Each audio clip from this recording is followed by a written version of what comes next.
Урбанизацијата е најголема закана за природните вредности на Националниот парк Галичица, во строго заштитеното подрачје на националното богатство, и тоа низ целата територија на паркот има огромен број нелегално изградени викенд куки. Отворено укажуваат од управата на паркот. До овој момент доставени се 500 барања за легализација на бесправно изградени објекти. Од нив 29 се куки. Ние во работната група доставивме список на бесправно изградени објекти за кои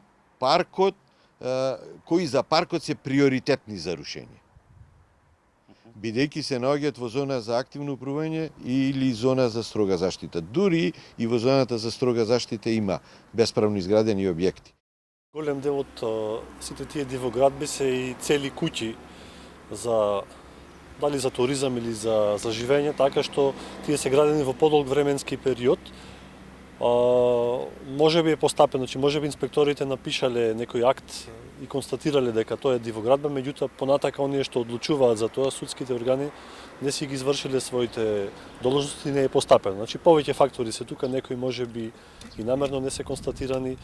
Иако голем дел од куките никнале во зона каде што не смее ниту да се гради, ниту да се легализира, сопствениците на објектите успеале да добијат локација и сега однапред бараат легализација на објект кој на терен не постои. Иако објектот се гради во моментов, гледаме дека се гради во моментов, тој што го гради фатил бројче, така меѓу народов се викат, ко стапи на сила законот за легализација.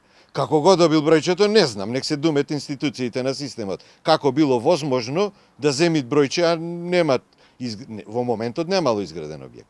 Бојаджи, кој е член на Комисијата за управување со светско природно и културно наследство на Охридскиот регион, кажа дека уште во 2017-та по реактивната мисија на УНЕСКО било побарано да се воведе мораториум на градба во рамките на паркот, се додека не се донесат потребните просторни урбанистички планови, но тоа не се случи. Периодот од 2 години кој ЮНЕСКО ни го даде брзо поминува, а со огромниот број бесправни објекти тешко се постапува. Ако пак на тоа додадеме дека на атрактивните делови од регионот не се случајни тие што бесправно изградиле, туку фигури кои имаат одредено влијание во општеството, и тоа дополнително го отежнува постапувањето.